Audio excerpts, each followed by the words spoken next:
swipe up the rest of his team and make sure that they're actually going to be performing as well. Let's see which map we're going to be playing on then, gentlemen. Shall we? Let's put it up on the board. 7 maps in total. We're left with 1. Okay. And G2 banned Coastline against Tempra. I think there's some good reasoning behind that. Villa will be the one we're going to play on. I see you shaking your head, James. Do you agree with this ban from G2? Does it make sense real quick? Villa, I mean, is more my concern for Tempra because, as I was saying earlier, G2 is already 7-1 Rogue and 7-1 Vitality just last week on this map. And contrastingly, Tempra lost this map to Secret, and prior to that, in the European Open Champs to Empire. So I've got to say, this map does seem like a pretty good one for G2. Maybe Tempra was not expecting it, but I mean, surely you would expect it. So, I mean, credit to Tempra. They would have expected this. So, I mean, I'm not going to go and judge them, but it's a toughie. Let's take a look at our first of all, our social standing. We want to get in the game. I'm sorry, gentlemen, but we have to do it. 87% for G2, 3% of the draw, 10% for Tempra. Half your final point. Well, I think that they wanted to play that coastline, that failed, so I'm thinking G2 should be able to take it here. Tempra is more of a team that really succeeds in these aggressive maps, so worried. Score? 7-4 for G2. 7-1. Keep up the trend. 7-1.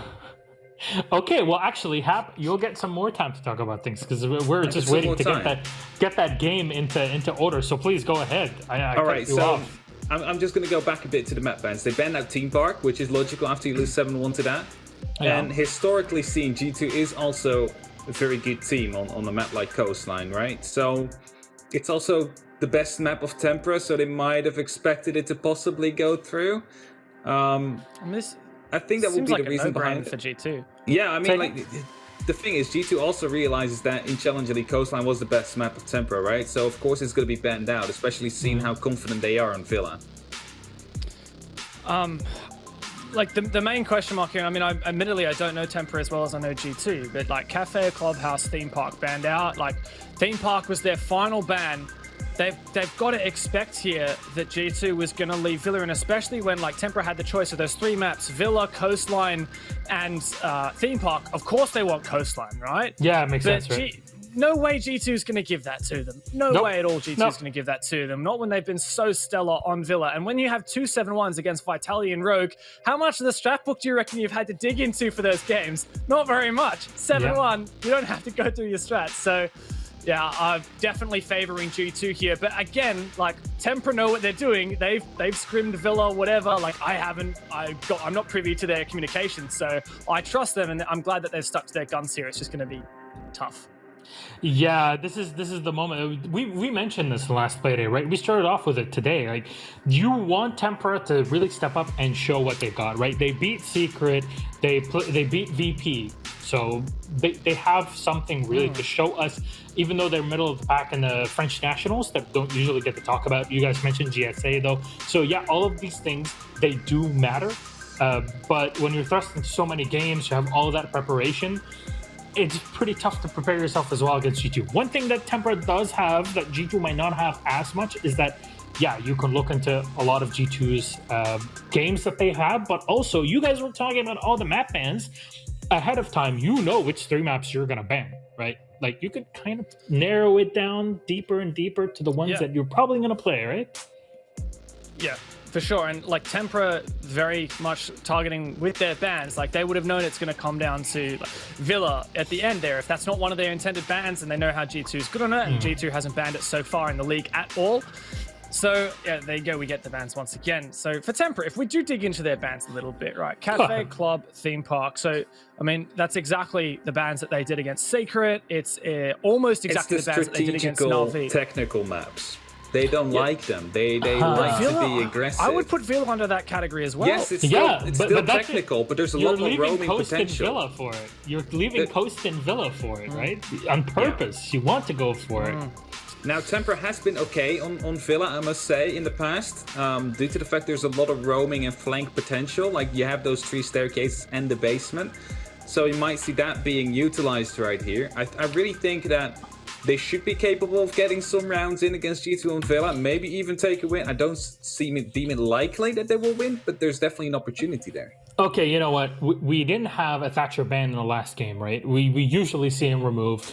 Not here. As Jess was mentioning, you know, Daddy Thatcher is still in play and it's fine. What ops do you need to remove if you're Tempra to cripple G2 as much as you can on Villa? Go ahead, James. Monty. I mean, they did it last week against Na'Vi. Look, it's not that Monty is necessary at all for G2 on Villa, and there are ways you can counter the Monty, but knowing that Tempra banned it against Na'Vi last week, and knowing that G2 have used those shields so far, in particular the game against Na'Vi, they played on Cafe, where Pengu was playing a lot of that, a lot of the shields. I really feel like Tempra maybe want to get rid of that, but there's two mentalities, right? Either you ban the Monty, and you just take that out of their arsenal, like knowing that they are still good without it, or you let them have it, and then you start to play in ways to counter it, especially those vertical C4s. Either of those options I'm fine with, to be honest, from Tempra. I really think they should leave it open, because it's only being picked up once or twice each matchup by people who have Montaigne available. It's not the straight 6 rounds. I think, and it might be a rough one, but a Nomad ban could be way better, way more beneficial for the likes of Tempra, as that would allow them to actually go on the flanks and not be picked up due to that. All right, thank you so much for your input, gentlemen. We have talked long enough. It's time to get us into game. So on Villa's G2 Tempra, and that's Desert 2 and Jess. Brother and sister, all yours. Welcome, ladies and gentlemen, boys and girls and everyone in between. It's your favorite duo, Jessitu, Desgoat. We still haven't picked a duo name. We need a good one. We should let people vote for it. This is like Dragon Ball Z, right? I don't know if you watch it, if you're enough of a weeb like me. God. I know you're becoming one. It's growing, okay? I've always been a weeb. Come on. There you go. So when like Vegeta and Goku fuse, you get like Gogeta, you get Vegito. There's a good mix. So there's nothing wrong with having 2 names here, right? That is not a problem. Right. Well, whatever's your fancy, you can chuck it in chat. I'd love to see what everyone thinks. But we're getting ourselves into Villa. And I mean, I just heard the analysts there. They have a few expectations here that G2 should do well. You and I were discussing it, Des. We said this is a bad one for Tempra, given how well G2 usually do on this map. But we've also seen a couple of good things from Tempra as well, but not at the same tier level. So that might be a problem as well. Yeah, I wouldn't go as far as saying for Tempra it's a bad pick, right? I think you're just playing into G2's strength so convincingly that you need to have been doing some counter prep on this one and know what it is you're about to face into. They played against Secret an awful lot, as James alluded to on the desk. We haven't seen too much more coming out of them. And I was going to say ban-wise, we've seen them ban Maverick in all of those games they played here. I am not at all surprised to see that Monty is their first ban away against Pengu. Shields are just so oppressive. They're so hard to deal with sometimes. I mean, we heard as well, get rid of the Nomad. That would be a good ban as well. So it's good to see that our analysts are at least a little bit right. We don't always predict correctly, but good bit of bans there. Valkyrie as well. You told me we would expect a Valkyrie ban. So it's almost like the script is, sitting to the T at the moment. It is indeed. I mean, for G2, normally it's a Thatcher and a Valkyrie ban. Here it makes total sense. A Mirror is a popular one for Tempra 2. So a couple of target bans on the attacking side, because we see that Tempra love running the Nomad when they are on the attack. It's how they get so much control and how they can play so aggressive. Normally you'll see them pair that up with something like a Lion in some maps and just go hell for leather trying to kill the individual who is off and isolated by themselves. So it gives G2 a bit of flexibility. Not at all surprised to see that was going to be a ban coming through, knowing that when they are on the defensive side, they will be going aggressive. Let's not forget, this is a team of 5 gunners. We keep on saying it. It doesn't mean they can't play a more conventional, slow style. But when you say to them, look, boys, go have some fun, they're definitely going to be out having a party. Do you think, like, Sua and Shaz sit there and, like, boys, like, go to town? Do you think they say that? I have a feeling that at the start of each day, they sit there just like, right, boys, what style of siege are we playing today? We really think it's worth trying this heavily prepped and strat game, and then straight away Citizens there like, nah, fam, I'm running around on Jaeger, see you later. And then everyone's like, yeah, wicked idea, let's go and do it, let's have a party. And they do tear teams apart that way, right? I'm not saying they all run off site and they all cause absolute chaos, but they are like to be so aggressive. Let's remember back to when we saw G2 play versus Rogue on this map. The number of clutches the boys pulled out against Rogue was unbelievable. They are all terrifying in their own right, and Tempra here today needs to be so careful of what comes at them and at what speed. Well, we've seen some really nifty and unconventional setups on Coastline from Tempra. I said last time we saw Tempra play on other maps that I want to see them sort of break that mold of the normal meta and set up differently the way that they've done on Coastline. That's why we see Coastline banned against them so much. Talking about unconventional, what is in the hands of Voy? Well, he's loving himself a bit of floor opening. And if he's planning to play nice and close range or what. Like, we see this coming out of Ella's sometimes. If you're trying to play what we call the Titan Killer, starting behind those Gridgemop mines, trying to draw people in close, and before you know it, you're shotgunning someone in the face. And I think Durs has slightly messed that up one up. Not quite. But I think right now he realizes it's a little bit too late. He tried to hop up there and get a good line of sight onto anyone running across. I don't think Virtue would have been spotted from that angle, but doesn't really matter. Both Virtue and Pengu get upstairs unscathed, and now, as 30 seconds have elapsed, they'll try and work out what's happening over towards the statuary room. Maybe a bandit trick, and of course the shotgun in hand as well. He peeks the window unnecessarily and barely escapes with his life. Well, he's going to peek with the shotgun? I know, but this is my point. Like, why are you saying it's having him as your player to do the peeking, especially when you've got a C4 for a bit later on, I would expect. Durs is going to find the opening kill onto Kanto in this round, though, and Kanto has had a brilliant season so far. One of the big fraggers. We've seen him back in the old form that we all know and love Kanto for. Here this round, it's not going to be a case, or the case. You know what I love? And I take it back. I said Tempra shouldn't play meta, shouldn't play conventional because they're really good at unconventional plays. That Astro Stairs play, double ADS with a shield, it's already netted them 1 kill. I love it. I simply love it. So shout out to them. Durs are playing that spot. I think it's really creative. Yeah, I mean, see what you like about the 2 new teams that came up from CL this season in Team Secret and in Tempra. One thing's for sure, with Secret, you get really cool attacking strats. We love seeing them on attack. With Tempra, you get what I'm calling this firecracker gameplay. And speaking of, Uno's looking the wrong way at the wrong time on that buck, playing downstairs as you would come to expect. And Chaos is going to find the second kill for them here. That's a couple of kills that have come in that have completely ignored what's going on around Master and inside the bathroom. But already, G2 are down 2 members. But as we said so many times about these boys before, numbers down or not, they can still come out big in these rounds. 3 going in through Master right now, and Voy is holding close. Voy has no idea the default plan is going off. Surely he hears it. He's going to have to swing and stop. He does. He'll get 1. He'll get 2. Oh my god, he'll get 3! The shotgun pays dividends. Well, I don't think anyone expected that. This is so weird to see, because I recall their game the other day against Na'Vi on Theme Park. I remember one round when Kendra was sat inside of office, they had a mute jammer down on the door. There was no way intel could be collected just by walking straight through the door. And late round, they walked into the room completely ignoring the fact that he was hidden just around the corner behind the vault door and found himself getting a couple of kills with a late round flank. They've just almost done exactly the same thing round the other way. They stuck the bandit on a mute jammer and said, good luck trying to drone us out. Clearly, G2 are having the same drone problems we saw them encounter against teams like Na'Vi on Cafe, where they simply aren't there in the late round. And when it comes to the execute, they're going in blind sometimes. Really good round by Tempra, though. 2 kills coming in away from the site altogether before the round even got underway, and a 3K coming out of Voy. What more can you ask for in round number 1?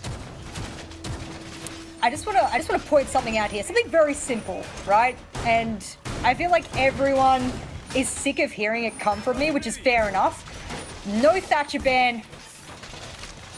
What do we think? I mean, very obvious where I'm trying to get here. No Thatcher ban. Get where you're going, Jess. Carry on. Go on. It's a lecture Villa. now. It's all yours. It is. It's a lecture, and it's almost like I'm trying to let these teams know through, like, hopefully they watch these VODs back later, which they absolutely will, and just be like, boys, like, I know you're set in your strats and everything, and you want to follow it to a T, but like, if you're bringing, let's say they're bringing Uno with the grenades to go below and grenade underneath, right? Then that's all well and good, but they got killed by Chaoxis last round below. So why not just circumvent that completely, bring a Thatcher and go completely horizontal? I mean, I just don't know. I understand different strats, different needs, but sometimes you can speed things up with the Thatcher. I think part of it's coming down to the actual execute gameplay itself coming out, right? They're looking towards the Capitals to flex operator here. It could be the Thatcher, it could be the IQ. It's down to them what they choose to bring here. They're favouring a lot more playing around those smokes, and of course the Firebolt's coming out just to unsettle Tempra and make them a bit more uncomfortable when they're sat inside an anchor spot on site. The big thing about Tempra that I'm worried about for G2 here is that Tempra are the team that love to play off site. They like to go and cause a bit of trouble and catch you off guard, just like they did in the last round. In which case, Capital is great if you manage to squash them back onto site, but it's very rare that that it is so easy to contain them. I guess Durza here being somewhat of an example. It's a very standard place to play when you're starting out around on the south side. But they aren't looking to sit on site. They aren't looking to cower in behind shields and looking to cause a bit of trouble. That being said, P4's being picked up on that Maestro early. He is down but not out. And that, I believe, was a grenade coming out of Citizen. Uno is droning. I thought he just missed Chaox's passing, but he has no idea he's in the middle of gallery. Look at this, he hears him now. Surely they hear each other. They know it's about to be an engagement. No, it's just Chaoxis that hears Uno, and he's down for the count, and so is the kill feed right now. Wow, okay. I mean, that was a good start for them as well, because they even managed to recover P4 on the upstairs. And once again, it's someone being shut down on the other side. This time around, it's a sledge rather than a buck. I think they may have expected to find themselves going into something like dining and kitchen. Clearly not the case. Aviator Games is where Tempra have chosen to rotate to in the second round. Yes, they managed to trade it out at least. It is a 4 versus 4, almost about to become a 4 versus 3, but Voy is walking away with a slither of HP here. Clearly taking a fight that he shouldn't have been taking. Voy, please stop peeking very long angles with inappropriate weaponry.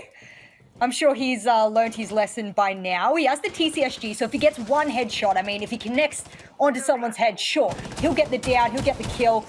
But unfortunately, he's on such low health now. This is very dangerous for him, but it does delay them quite considerably. Smokes will come out to at least dissuade them from peeking dirt. So we'll get Virtue and Citizen, we'll get P4. These are good picks, and this will even the man count, but there's 40 seconds left. They need to start making headway into sight. Pengu jumps in, gets ahead of Dirtzer, and Shinka will get Pengu straight back. Good trades from both teams now, and they need to go in. They need to get this execute happening. Oh, perfectly timed smoke, but a misplacement from Voy. It's only the player behind the bar. Shinka can do this. Top-rated player for Tempra. He'll just need to peek one, and it's a prone Cantor Raketti on the floor. Good round from G2. Oh, the prone play, boys. What more can you do? You're just taught for so long. It's ground into you to always be aiming at head level, and then someone's laid down when you run around the corner. What can you come to expect? Good from Kanto, though, to push so aggressively down 90. They were in that kind of weird 2 versus 2 situation right there, so something had to swing back their way. Forced it into a 1 versus 2. Plants going down. It's all but a 1 versus 1 between Kanto and the smoke player. And ultimately, it's Kanto who comes out on top. I mentioned that we've seen this season coming back to previous form. 3 kills for himself so far.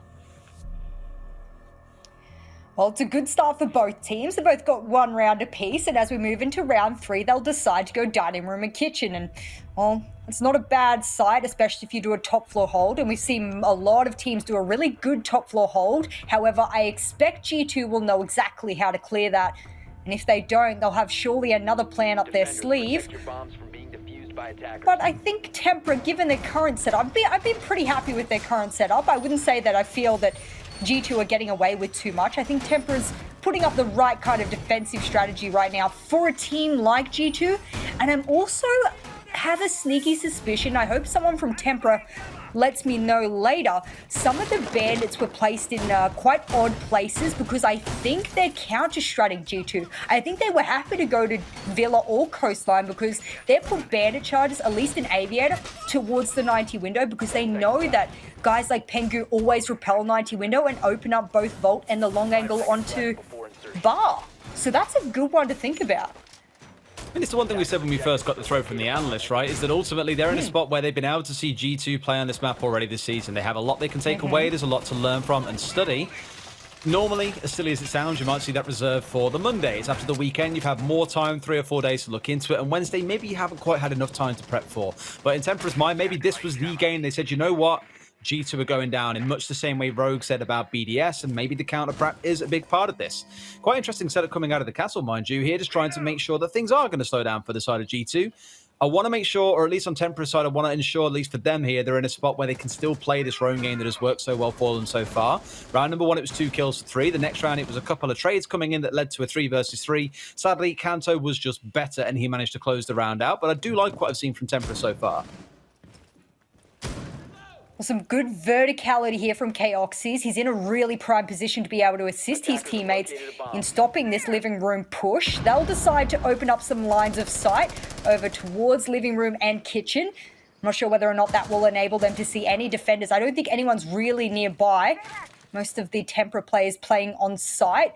But these long angles really favor ACOGs on attack. So I love that G2 are able to manipulate the map in a way that benefits them more. I'm looking towards Durza here because he was playing out at the top, or sorry, the end of the red corridor up towards the northwest a little bit, outside the site itself, and he's still trying to hook down the stairs a bit here. I would think with the drones that were running up earlier on, they'd be able to find something. It isn't going to stop a flurry coming in. Those who go quite aggressive onto the site right now. It's a 4 versus 4. Make that a 4 versus 3 as Kanto yet again steps up and brings down a member of Tempra. Making a double for himself. He has torn them apart up here. And it was Durza who was somehow in the right sort of spot to be able to contest Kanto, but didn't do so. Smoke's come raining out, but Uno will shut him down. Now it's all up to P4. He had the perfect verticals, but no one walked underneath them. Maverick will find him upstairs. And another good round for G2. And I was worried. They didn't really clear the top floor. There was a lot of vertical holes. Chaoxys had them. P4 had them. I wondered why they weren't pushing them, but that's because they had such good droning. They knew where everyone was on site. They took really good picks, and that's what led to them at least gaining another round on the board. That's 2 rounds to 1 now.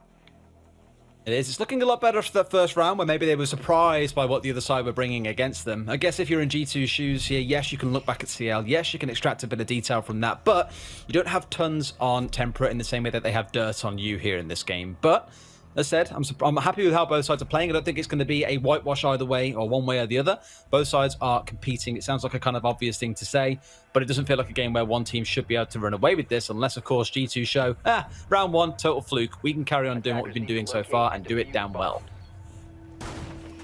Well, they'll decide to go back 2 games and Aviator, and we'll see whether that same setup comes out that we saw last time they decided to do this hold. And yes, it will, given how Shinka is shotgunning open some of the wall to make a rotate, and Dirtz will be holding onto the south stairs. So mostly the same setup. I don't think they'll change too much because, well, it wasn't that horrible for them. In fact, they didn't lose the round by too much. We saw a prone Kanto finish that round off, but otherwise pretty good there for Tempra. Just a few mistakes, and they'll see this round possibly go into their hands if they play it their way. But I guess if we had to now look at both of the teams, who's most likely going to win this first half? I mean, you would say G2, considering that most of the time on Villa, you want to win as many defensive rounds as possible before moving on to your attack. So Tempra on the back foot a little bit here.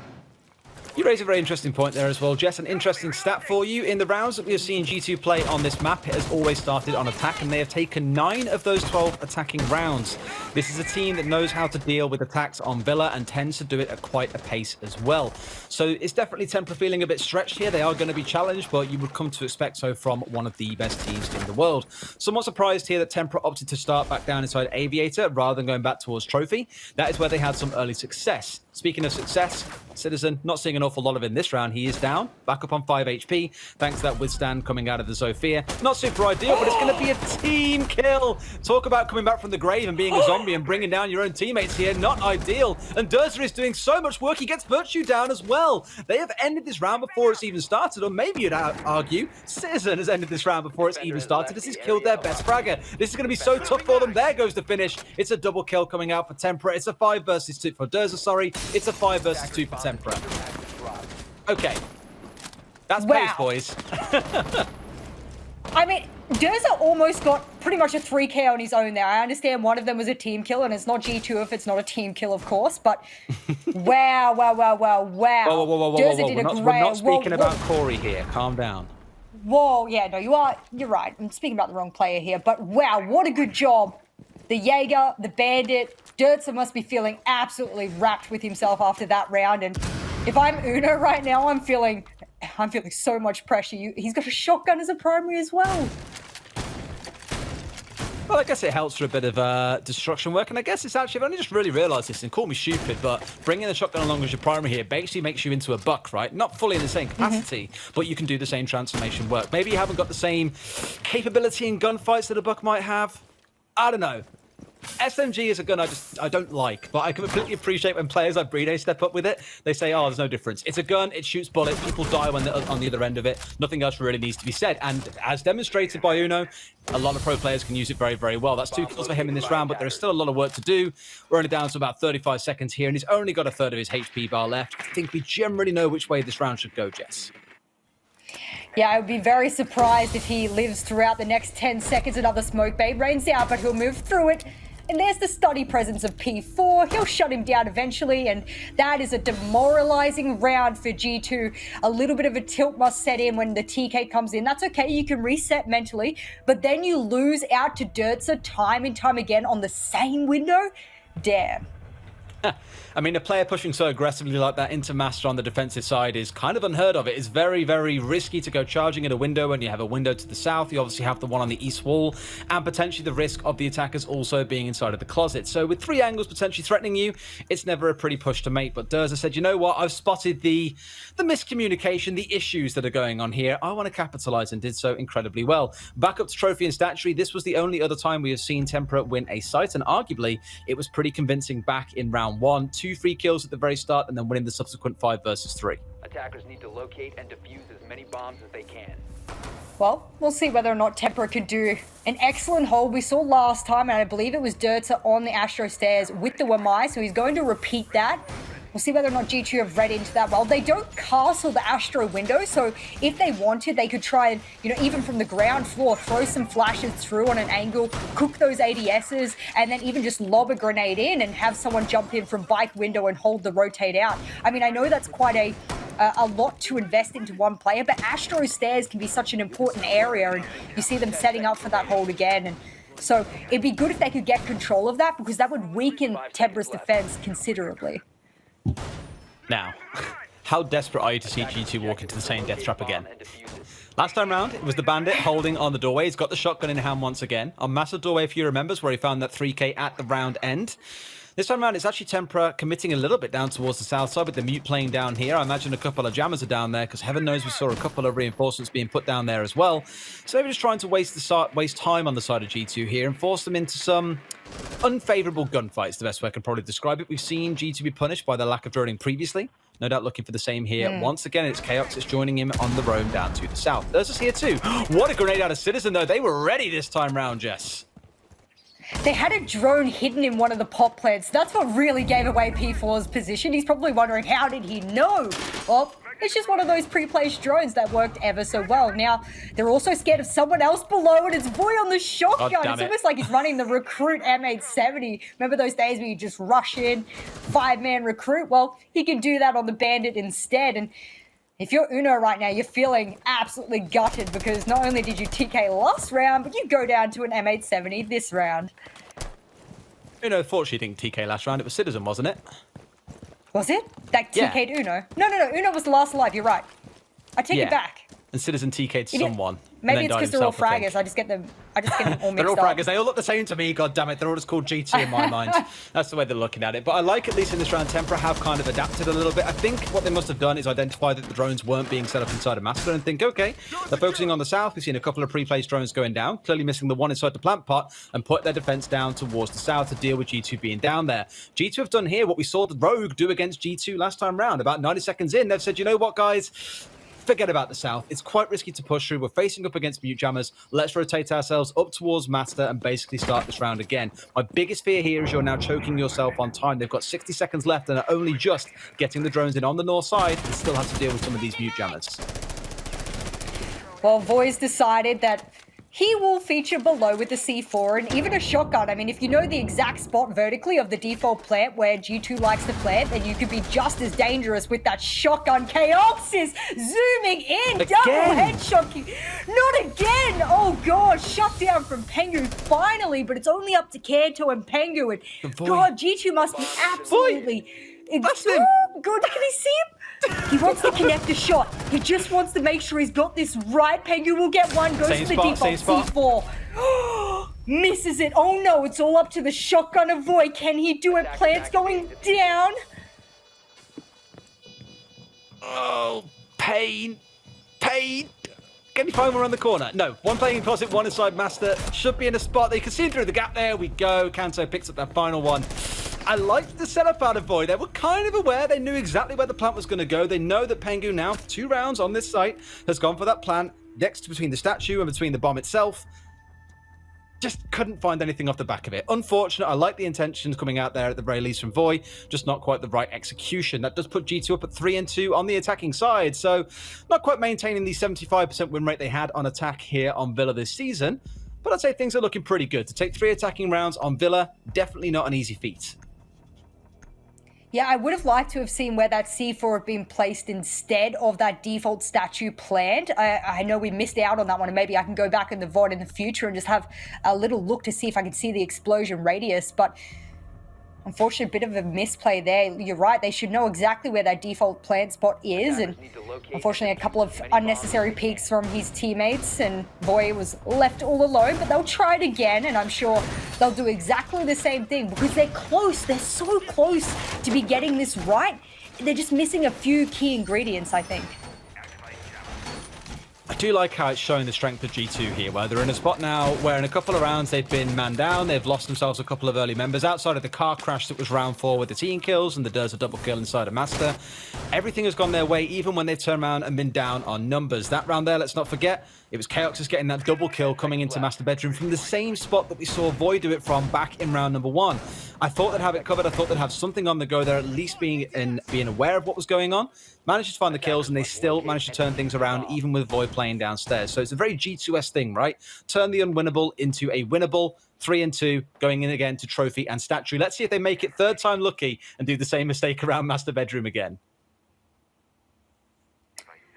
Well, no spawn peaks this round, and instead it looks like Citizen wants to enter below with the sneaky step. It's almost like an attack Kavira, and he actually doesn't have it activated right now, which if anyone was downstairs, they would hear him coming quite clearly. And well, we'll see whether or not he can take out Dirtster on the stairs. I said before, they need to be able to take Astro stairs because Dirtster has such an important position there. I wonder if P4 has verticals as well to assist with that. So we'll see, but it's pretty well protected, I think it's fair to say. They did have control of this at the start of last round, but if you recall, it was Void rotating up blue and that shield was still there. So there was clearly intent from Tempra to hold it earlier in the round. But that initial setup for G2 coming in from the south and then switching over to Master meant that really there was never going to be any focus coming up those stairs. This round, however, much different story, as you say. Let's not forget there is a default cam just at the top of these stairs that Citizen is currently heading up. So should be able to evade his way around those for now. I don't think it quite gets the exact spotlight on it, at least for only a couple of seconds. So should be able to avoid that for the most part. If you can get behind Durza, like you keep on saying, it could be massive. But look at this. Same as in the previous round, back in round number 1, sorry. Voice holding nice and close, ready and waiting with the shotgun, and is still, once again, sat in behind the, I was about to say in behind the mute jammer, but it's a C4 from P4 over the wall this time round, maybe pre-placed, I'm not quite sure, to find a kill. And it's Citizen looking to do some work from downstairs here, has those frags, let's not forget. unfortunately Uno's been that opening death for a couple of rounds here. That must be very triggering and playing on his mind as to what he's doing wrong. Here comes a hot drone onto Dirtzer on the stairs. There is barbed wire, which will give away his position. Dirtzer needs to stay put. He needs to hold this angle and be confident about it. You can see him being a little bit edgy, and you can see, look, they want to be able to displace this player. The grenade will finally come out. Surely they've cooked all of the ADSs, and Dirtzer stays alive. Somehow, I believe the grenade just sort of bounced a little bit too shy, and it bounces shy again, and he pays the price.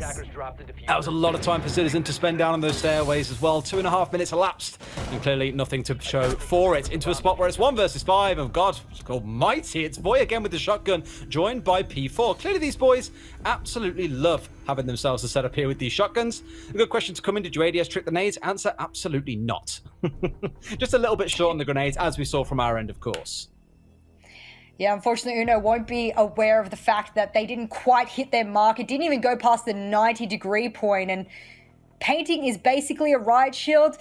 I don't know about that one. I think the toss went a little bit too shy there, so they can go back on that VOD and confirm that for themselves. But of course, Kanto stepping up for G2 and the rest of his team putting in work as well. And then for the side of Tempra, look at that, 5, 5, 5, 5. What a balance. And usually the big hitter of Shinka is the one not doing the big hitting. So that's really good for Tempra because looking like everyone else is stepping up. Didn't want to end things out on 4-4-4. That, of course, is for their French ally in Shaiko. Save that for a BDS game someday. 3-3 at the half, mind you. There's a lot of threes going on everywhere. What is it with Tempra, the number 3 today, dare we say? Well, sorry, for G2, most of those members are on the 3, I should have been saying. We're going to switch half either way. G2, I'd say, coming out of that half pretty successfully with 3 rounds. A couple of rounds which they managed to salvage. Tempra with dare I say, not a lot of variation to bring about there. The number of times they made plays from master bedroom doorway and managed to find kills is a bit ridiculous. Catching G2 out multiple times there. Now we'll see what G2 can do on their defensive side. Well, not much of a change here from G2. Nothing out of the ordinary, and you'll see Citizen on the Legion, and that's going to give them a good indication as to whether or not anyone pushes through certain areas, which is always very important. They're looking for the drone, but they miss Voy's drone, which is almost very obvious there on the Globe and Astro. So that's one drone that will stay safe. And given the positioning of Tempra at the moment, it looks like they want to do a complete clear. North to south is their preferred push. Jess. P4 he'll Jess. come zooming through. Jess, look at what Voy's playing. Wait, let me see. Where do we see Voy? Bottom right corner. Thatcher! Not just Yes! Thatcher, but also look at the gadgets for him and Zofia here. We spoke earlier on and said Tempra, we know how much they like the Nomad on pretty much every single map. The 2 Claymores here coming in as kind of a substitute for it. Want to make sure their backsides are absolutely covered. G2 aren't really trying to play, I'd say, too crazy on the roam here. They are mostly playing up towards the north, so it's the extended hold you often come to expect. You're defending Trophy and Stature, you hold the south. You're holding Aviator games, you hold the north. Some teams like to do it, some like to dig in. G2 clearly with these 5 gunners we've already spoken about, preferring to play off site and try and win some fights early on in these rounds. Now, I know most of the broadcast has not heard us these past rounds, but I promise we were spitting bangers. Like, it was some of the best casting we've ever done. I'm so sorry you missed out on it. I mean, I had the pleasure of, hearing Des myself, but it's almost like one of those rare casts you'll never hear again. And talking about rarities, we're going to go all the way down in art storage, and he'll take out P4, who, for whatever reason, decided to enter through bottom floor or basement by himself. It basically missed me and you whispering sweet nothings to each other for a few rounds. That's all it came down to, Jess. As brother and sister Really? apparently do, I guess. One thing that you won't be missed at all is Chaos is tearing his way through G2. A couple of kills swinging over to their side, and that is control of 90 corridor assumed and, well, instigated, I guess. You still got Uno playing downstairs. Ooh, a double does come through. I thought he was going to miss the second, but no, that is how you shut down a round against Tempra. And we spoke about the Goyo playing downstairs inside a basement. This is exactly why. Beautiful coming out of G2. You love a double C4. We've seen multiple of them over the past day or two in both We are APAC blessed. North and EU. We are so blessed. I don't know what it is. We just get to cast those games. But of course, 2 whole players of Tempra out, but they have the EMPs and Hard Breach still in their hands. So there's a lot that they can do with mere 30 seconds left. Really, is there much that they can do with this given time? In the spot when it's 25 seconds, you're in a 2 versus 3. You're probably still got to deal with a Goyo shield or 2 playing around the sites themselves. One's on the study doorway, as you can see here. It's not looking too great for the side of Tempra. So unless it's a charge in and frag your absolute brains out, I think this is one of the rounds that we're going to see going over to G2 to start off a pretty positive first half. First round of this half, I should say. Virtue finds 1 kill. It's a 1 versus 3. I doubt he finds many more than this. Walks straight into the fire. And just like the fire itself, that round goes up in smoke for Tempra. G2 taking their first defensive rounds. A good start for G2, but it did come off the back of that beautiful double C4. Oh, yeah.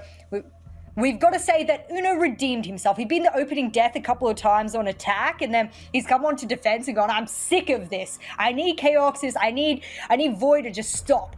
Boom, shut him down with the C4. I think it was even dirt, so that might have gone down to the C4 instead. So good double pick, but G2 can't be relying on, and I wouldn't say it was a random C4 because of course sound and callouts and everything would give you that indication, but we can't be relying on C4s from below when, I mean, I think Tempra have read into it now. Surely P4 won't die so carelessly below and he'll be able to deal with it a bit better. Protect your bombs from I'm curious about how the intel came about there in terms of timing. Maybe, like you say, it was a stroke of luck that it netted a double, but Tempra had all the right things going for them there. They had control of 90. For all G2 knew, maybe they were trying to push their way down 90 itself. Obviously, unfortunately, nothing really to be said for it. In fact, now that Medics has just highlighted it, it could have come down to Bulletproof being placed somewhere. I didn't see what gadgets he had in the last round. To be fair, I put no focus on it. I'm not entirely sure. Thanks for making me question myself, Medics. You're a wonderful man. However, he is pointing out a wonderful angle here, right? All the way through. I love the little tip of the hat as well. Straight through the little, like, I guess, skylight / courtyard, whatever you want to call it. Straight through the middle, all the way in towards Master. That'll just serve G2 pretty darn well in this round. 5 seconds to insertion. Well, we've got a dock in the hands of Uno this time. No C4, but that's okay. He's got an ACOG and some stim pistols to work with instead. And I gather he'll play in Trophy because once the wall is open, which it looks like they're going to probably give up pretty free, Void does have the Thatcher, so they're not going to be able to trick it given they don't have a Bandit or a Kaid. And once that's open, I think Uno will want to challenge that. The P4 rushing up Astro. Is this the rush that they're committing to, or are they going to grenade underneath? Is this going to collect the Clash free? Oh! No! Located by Half attackers. HP. And a duck? Oh, that's horrible.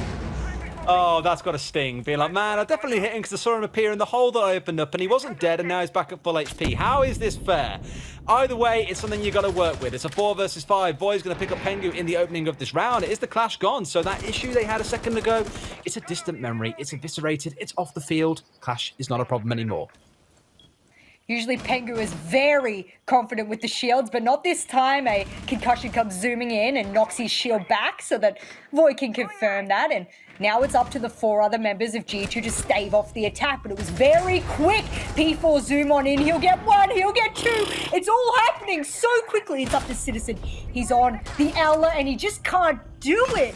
A flawless round there for Tempra. What on earth was that? That was an execute and a half. I mean, they defended this site 2 out of 3. Right? Yeah, literally. Right? 2 out of 3 of those rounds on defense when they played on this site, they closed things out. So you'd assume if a team knows how to defend a site, they have a pretty good method for attacking it as well. And this, I don't know why it sticks in my mind so well. I always recall back when Fabian was on G2, they would always defend inside of Astronomy with the Clash. He would often play it and basically just say, you're not getting through the window, you're not getting up the stairs, you're not getting through bathroom, sorry. The fact that Pengu died so early on in that round conceded so much control inside of Astronomy that I feel that they were suddenly like, oh man, we can't really hold this down so easy anymore. And that gave all the agency in the world for P4 to have a few drones go ahead of him and say, you know what, charging forward is totally fine right now. Go and frag your brains out. And he's more than happy to deliver on that offer. Really good round coming out for Tempra. We sit at 4-4. This is coming out to be far closer than I think any of us would have anticipated all the way back at the start.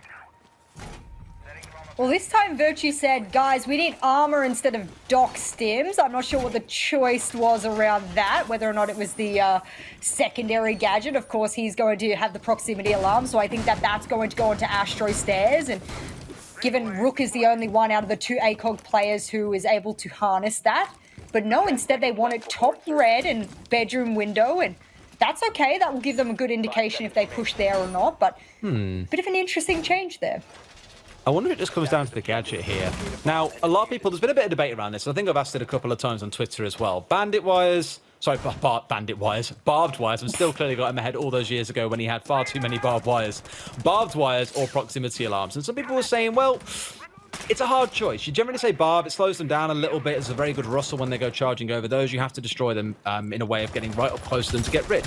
Whereas something more looking like the proximity alarms, you can shoot them from distance, you can back away, you can come back later. But they are bloody noisy. They do give a good indication to the defenders of what is going on. So see it as kind of a cover of, okay, they're pushing up red stairs, they're pushing up these stairs. It's going to help them in that regard. And we've seen some really interesting uses of them on Villa when they are at the bottom of the Astro stairs, just kind of around the cusp still, so you can't see them to shoot them, but they're definitely feeding that important information over to the defending side. It's really good instead of having a player sitting at the bottom of Astro holding the angle. Well, Tempra will make quick work of the bedroom wall, and that will open up statuary. Yes, it does. None will get tricked, and I don't think anyone was really there to impact trick anyway. It'll look like they'll have a good line of sight. I wonder if they're going to open this fully, if it's just going to be a line of sight for them, and if they do open it fully, it gives them access to a default plant should they want to. Good time management, but we have Kanto roaming below, but no one's pushing in through bike at the moment, so he won't be contested thus far. I love it. Attack or defense, they're playing on the same sort of thing here. I was about to say, please don't tell me he was about to walk straight into that Claymore poking through the drone hole. Fortunate enough to not have that be the case. There are 2 roamers playing down, as you can see, it's Citizen and Kanto, the Fraggy Boy duo coming out for G2, looking to cause some trouble out on patrol. Yet to come across anyone from the side of Tempra, as you saw a lot of their focus instead was coming in towards Master side. The only one you're looking at here to be doing anything different is P4. He's going to find himself getting gunned down there. It's far too easy when those goo mines are down. Citizen still had 3 in his back pocket. He's dead. Shan't gets a chance to be used. Virtue picks up 1 more. It's a 4 versus 3 for G2. They are the ones in control in this round. P4 dying alone again, not optimal, but Pengu is still alive. He's still got his shield to play with, and of course, there's going to be call-outs coming, raining in that they are pushing up onto the breach.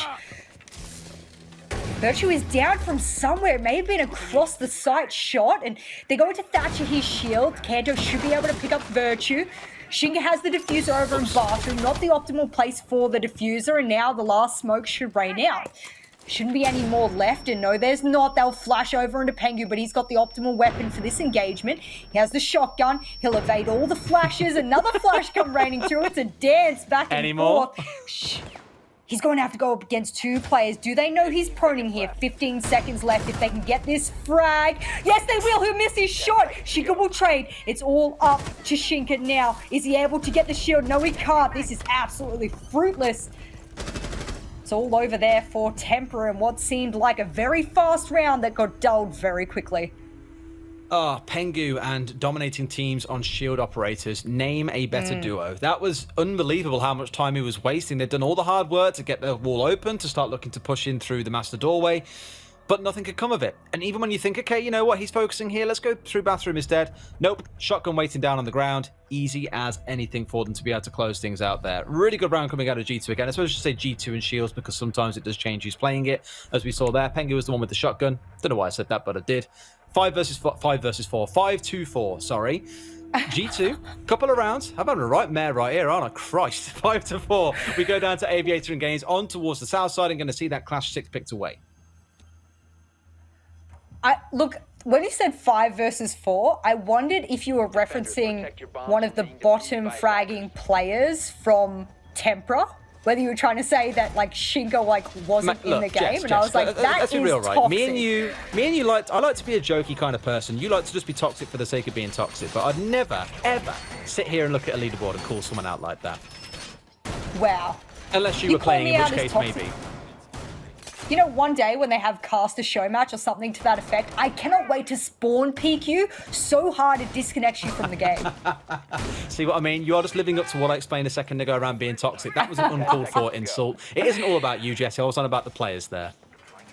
Absolutely. Speaking of the players, Uno will be on the go-yo again, and we'll see whether or not he decides to go on a little stroll around Villa and get another C4 from below. But surely Tempra know that this is the round that they need. Otherwise, it goes to draw point or match point for G2. So they really desperately need this round. And with some good droning, surely they'll spot out Uno below.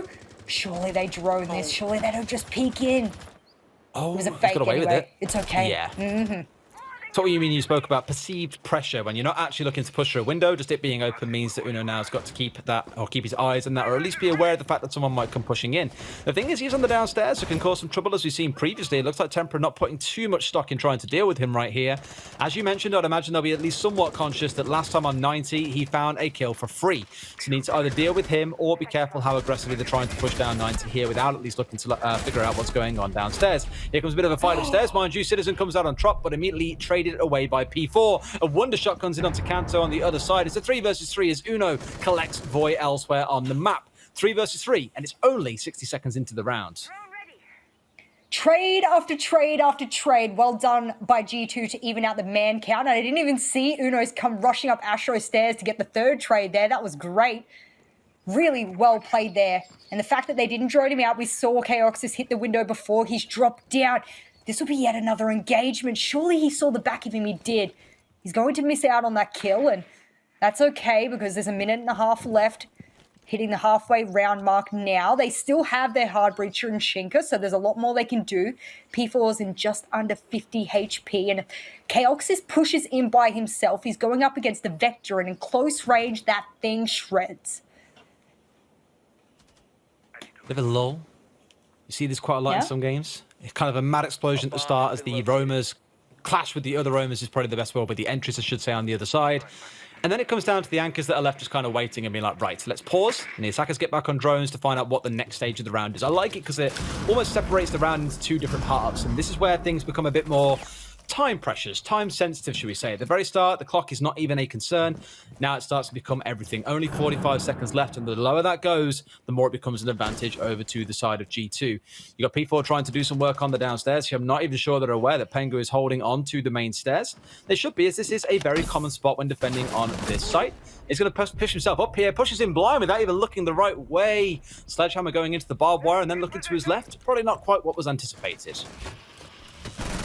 It's almost as if Chaoxys went back to spawn and he'll be put back into the grave as G2 peek out, get Shinka and Chaoxys. And wow, I understood what Chaoxys was trying to do. He's trying to get a long angle onto bike window. He was also trying to get a long angle onto the hatch drop down as well in case someone dropped down for a C4. But I mean, there was 30 seconds left and he was all the way back in spawn. So I don't know about Tempra at the moment. I'm a little bit worried because we've had P4 die alone multiple times. Okay, this round there were more trades. That was really well done. But if you're going to push disjointed, you damn well can be sure that G2 are going to rip you apart and make you pay for those weakness mistakes. Points it's feeling a little bit, I don't want to say scrappy, because both teams are playing this kind of aggressive roam game, right? We've seen G2 have a couple of roamers out and about. At the start of that last round, both died. The prior round, it was Kanto and Citizen playing at the bottom of Astro stairs, for example. Both teams are looking to get out in the field and cause trouble for the other side. It's a lot easier when you have that Nomad being banned away. But you know what Tempra are saying? They're like, guys, look, this is getting out of hand now. This is getting a little bit silly. What do we normally do on other maps like Coastline when we don't know how to deal with roamers? We pick up things like the Lion, and that's exactly what's going to come along for Chaoxys here. It's almost synonymous between that player and this operator. We'll see to what good use they can put it, mind you, because it's going to involve some good teamwork here of droning out where these roamers are, calling in the Lion scan so they can't move, and then converting that into a kill. Kanto decided that the bailiff was just going to take too long to be able to open up the library wall, so he just come bursting through it. And when you use the dash like that, you lose 5 HP, which I think a lot of players, even at top tier, consider every single lick of health to be very important. So that's an interesting decision there. But of course, there's only a small amount of prep time, so that speeds things up. And unfortunately, this means that Tempra have no opportunity to win this map. There's no overtime. They must get the next 2 rounds in order to secure 1 point. If G2 win the next round, or even the round after that, they will secure themselves 3 points and a win. I've got to draw your attention to the amount of C4s coming out of G2 in this round. They've brought 3 on side. We've already seen what they can do on this map. We've seen quite a lot of C4 kills this week, as you mentioned, in both regions, in both EU and APAC. So I'm not surprised, as how this map has been playing out. It's been a little bit based around C4s or Void running downstairs with the shotgun, because who cares about explosives? In this round, though, knowing we are defending on the downstairs side, you've got this Pulse to play a bit of assistance. With Tempra, with the Sledge, they'll be looking to get that vertical control in place. Still, again, have 2 Claymores on side. They are clearly very, very worried about these late round flanks coming out of G2. And are looking to control that as best as they can. But I just feel here, G2 are a little bit too well equipped to deal with what Tempra are about to throw at them. Well, P4 decides yet again he will solo travel through the bottom basement floor. He'll have drones with him, but drones can't refrag him if he does go down yet again. Hatches will be opened up in library to dissuade him from moving in, and P4 gives up on that venture, which was the right decision, giving them a 5-man push onto site, which is a far better one than a 4v5. Good peek coming out from Arch Studio, and he'll be dissuaded by an E1D, but this is the half-round mark.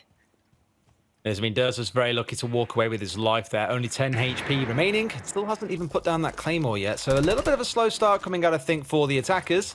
Just trying to deal with what's going on. Where are the roamers? In this case, they know there's one inside of Art Studio, so need to try and collapse onto him. There comes another E1D scan coming out. So hopefully they've at least got a drone onto Citizen down here and can isolate him out. But this could be all too easy for him to get back up to his team. You've got P4 starting to set up the pinch behind him. No doubt one more will come in from the south. Getting this kill onto Citizen is going to be so important, because if he can take 2 separate 1v1s, this could be disastrous for Tempra. Well, he's in a really good position, as you said, and now Tempra will decide to get vertical control. Chaoxys will get Uno, and Void will get Pengu. This is a round well needed here for Tempra.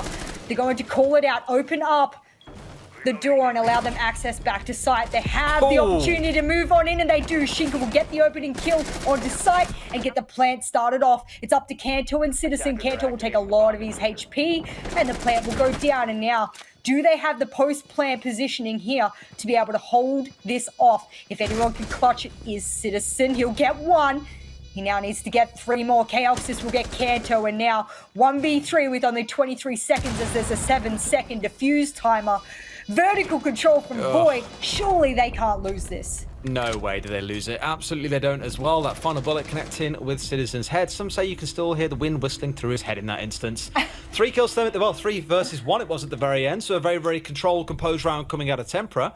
We were worried about Citizen being on the roam. We thought maybe he takes 2 1v1s here. He turns the round around for G2 and Tempra never even get a sniff at the site itself. But that Lion, every single time it came out, you saw the EE1D scans coming through. Everyone froze in place. It was like a game of musical chairs where no one else is allowed to move. You park your bottom, you do not move anywhere. And they made sure it came through at good times after the spawn peak came out of Citizen when he was trying to rotate back up towards site and P4 was getting into position. They called it again. When they were executing on site, it came through once more. It just goes to show Tempra know how to play with this operator. They have done it far too often, and that was a really good round from them.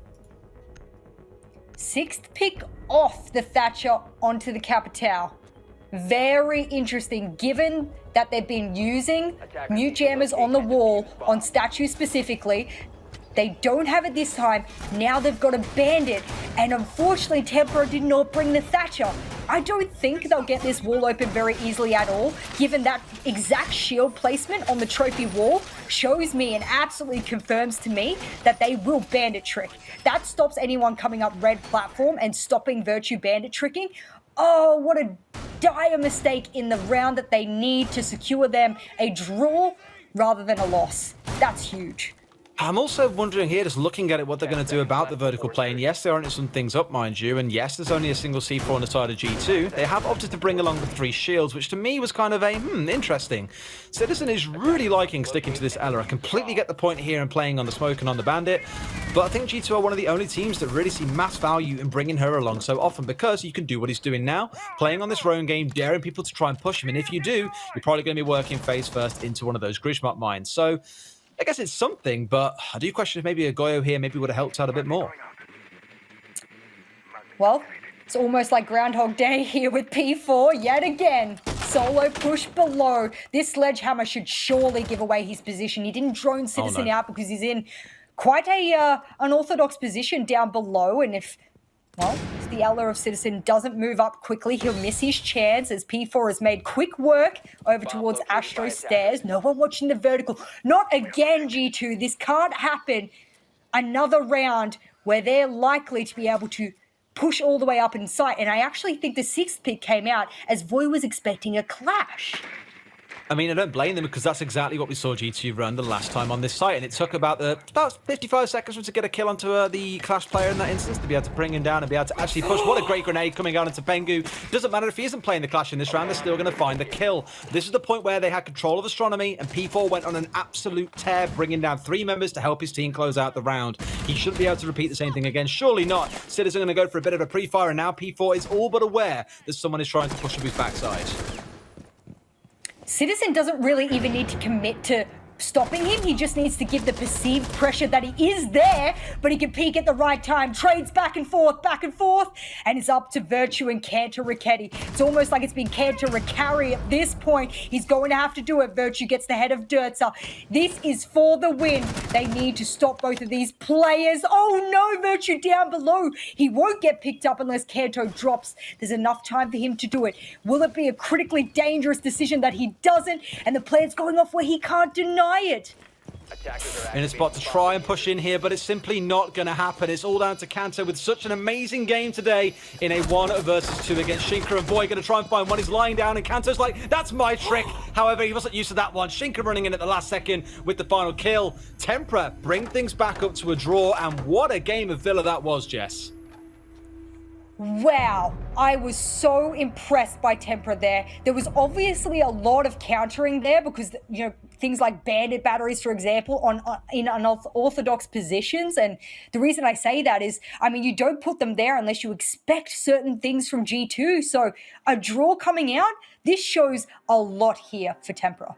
I really enjoyed that because between both sides, when you looked at how they played the sites on either side when they were both on defense, they played them so differently. The Mute Jammers on Mastador coming out with a Bandit with a shotgun of all things, down to G2 playing with the Clash inside of Astronomy. Really interesting changes and real good variety in that game. Definitely one that I think I want to watch back at some point. But whilst we were casting that, there were some others watching this game, not quite back, but live with us. It's the analysts, so let's go over to the desk. Thank you so much, brother and sister. Yes, we are